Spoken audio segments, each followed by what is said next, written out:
Truck Stop, Chapter 1. Billy's Gas, Guzzle and Go had been an essential evil on Arizona's Route 66 highway, truckers from all colours and creeds stopping to gas up and spill their seed. Billy's had been around since the late 1950s and had fallen into disrepair. The pumps still worked, but the attached diner and toilets looked like something lost in time. Despite its remote location, Billy's had once been a tourist attraction after being featured in the film Easy Rider. People from all across America would arrive on Harley-Davidsons to pay homage to the sacred film site before setting off on their Route 66 motor pilgrimage. It wasn't an uncommon sight to see 30 to 40 18-wheelers parked around Billy's. Truckers from all parts stopping by the last fuel-up point between Kingman and Flagstaff, eager to have their gas tanks filled and ball sacks drained. In trucking circles, resident prostitutes were known as the vampires because they bleed the truckers dry and often leave them with incurable ailments. It wasn't uncommon to overhear truckers ask each other, "Did you get bit, boy?" after a stop at Billy's. By daytime, Billy's looked like a sun-damaged tumbleweed rat nest, a dinosaur from another era, but as night fell, the music would boom, the lights would beam, the trucks would arrive, and the meth-addled prostitutes would skitter. Hank had set off from Delaware days ago, and as the meth high faded, exhaustion and hunger began to set in. He decided it was time for some well-deserved R&R. The big red lettering appeared on the horizon. Billy's. Hank stepped out of the freshly painted royal blue truck cab with pride, his legs numb and his bladder full. He didn't love trucking, but it paid a lot better than working at the old mustard mill back home. Hauling cargo across the country gave him the chance to see new places and meet new people. It was a lonely road, but Billy's had always been a beacon of light on his long journeys. Hank tucked his lumberjack shirt into his jeans, slicked back his greasy hair and strolled over to the diner. "I'll have a bud and BLT, darlin'. I'm going to drain the main vein. I'll be back." The door to the male toilets was hanging off its hinge, and a solid boot print impression sunk into the middle of the door aside the word "fuck," written in capital letters. The floor was presumably tiled, but black with cigarette ash, gum and grime from a lifetime of neglect, debauchery and 10-minute trysts. Graffiti in the toilets ranged from the usual scribblings. "Larry was here. For a great fuck, call this number. Winona forever." And "I got bit at Billy's, 2nd of the 3rd, 79. A low-volume, deviant Texan voice could be heard from one of the stalls. "It's good water, isn't it, bitch? How do you like that? It's fucking Christmas, little lady. Christmas is coming." The cubicle flung open, and a morbidly obese trucker with jaundice let out a bellowing groan as he squeezed the last drop of his dignity onto an unenthused and meth-addicted face. What would usually be shocking for a non-trucker didn't faze Hank. It wasn't uncommon to happen upon sex acts in the bathroom at Billy's. The trucker who just ejaculated was Burl, a friend of Hank's and a famous personality amongst truckers and gas station enthusiasts alike. It was rumoured Burl had contracted an incurable form of chlamydia on a long haul to Arkansas, and had knowingly been barebacking as many prostitutes at as many truck stops as he could as payback.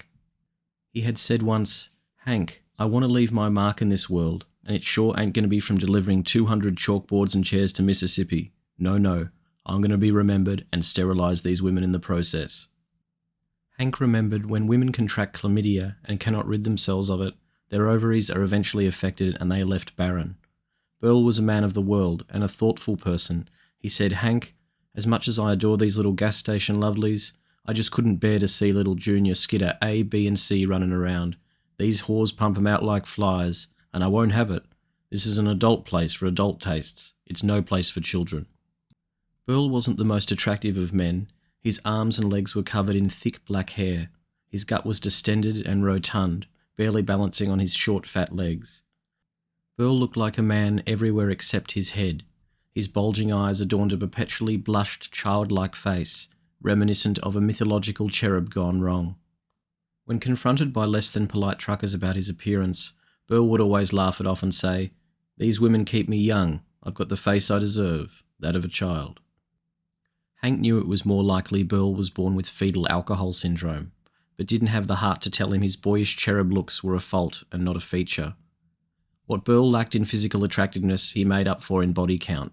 He'd nailed nearly every gas station lady from Boston to Baton Rouge. Every time Hank had run into him, there'd always be some new story. I nailed a good-looking she-thing down in New Orleans. The little lady sucked so hard she almost be the death of me. It was considered a privilege to become one of Burl's girls when he was in town. Women would often compete for his business, often resulting in all-out violence. Burl had capitalised on the women's jealousy and set up a fighting ring in the old barn outside Billy's. Every time Burl was in town, it was customary for truckers to throw down bets on skidder fights, watching meth-addicted women fight to near death for the right to fillet Burl's bulge for a little bit of cash. It was one of the main attractions at Billy's and a scene of much fanfare. Every time Burl's truck could be seen arriving in the distance, a giant air horn would be sounded, and everyone would assume their places hurriedly, like children excitedly waiting for a father's return home from war. Burl's truck had a matte cherry red paint job. On the driver's side door there was a giant picture of a pig-man hybrid riding a motorbike with the words "Wild Hog" written in bold letters. On the passenger side door, a much smaller picture of a 1950s-styled woman could be seen bending over to expose her rear end. Burl took good care of his truck and treated it like the child he'd never had and deprived his women from having.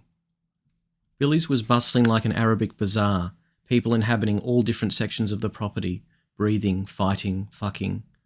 It was on fire with the broken soul of humanity. In the diner, a waitress oozed from table to table attempting to solicit weary truckers for a slice of pie. At the petrol bowsers, bikers exchanged anecdotes about a time before STDs and the halcyon days of amphetamines. At the garage, grease monkeys spent their time carefully peeling apart the sticky pages of antique Playboy magazines at the slim chance of getting a peek of a likely now deceased model. The toilets were a revolving door of sex work, drug abuse, and bowel movements. Anyone worth knowing at Billy's was a lavatory loiterer. The disabled cubicle was currently occupied by a drug-addicted hitchhiker named Andy, earning his keep by performing a sex act on a road king. "Yeah, get that cock nice and hard for me," he said as he serviced the flesh flute of a 50-something-year-old Billy's regular.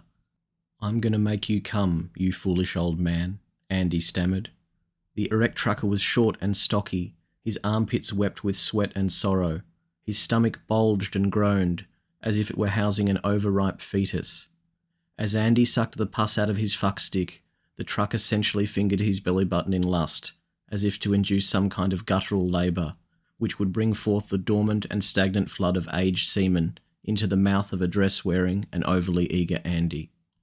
The trucker's eyes rolled into the back of his head as he came. "You've got yourself into a hell of a pickle now, boy," he moaned as he let loose the stale and pressurised nectar of the open road into Andy's mouth. The yellow-skinned geriatric finished depositing his warm zygote and hurried out of the toilet, gleefully muttering the words, "Boy, can these ladies bite."